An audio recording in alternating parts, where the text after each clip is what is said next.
bazen behin oso langilea zen Inurri bat. Egun osoa lanean zegoen. Hazen nekatuta nagoen. Inurriaren ondoan txitxarra bat zegoen. Oso alferra zena. Eta egun osoa abesten pasatzen zuen. Dindon, dindon, dagonean egon. Eta dagonean egon. Nadiazo. Uda zen, baina Inurria lanean zegoen. Eta egun batean galdetu zion txitxarrari. Zergatik ez duzu lanik egiten? Bero haundi egiten.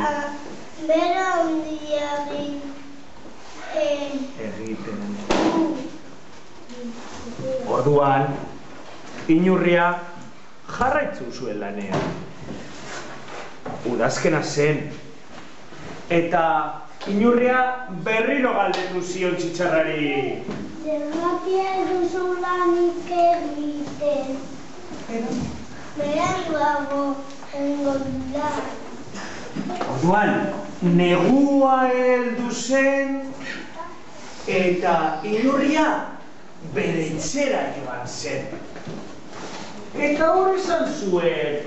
Alde gozat nagoen.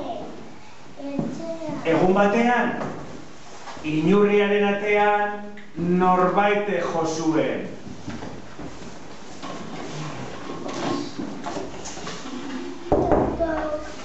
Doida. Txitxarra nahi, zartu nahi du. Hotzak. Goze. Goze nahi. Eta Inurria galdetu zion eta... Zergatik duzu lanik egiten uran eta udazkenean. Goze naiz. Lagundu mesedez. Inurria oso ona zen, bihotzonekoa zen, eta esan zion. Zartu. Hemen badago bihontzan jarrari. Eta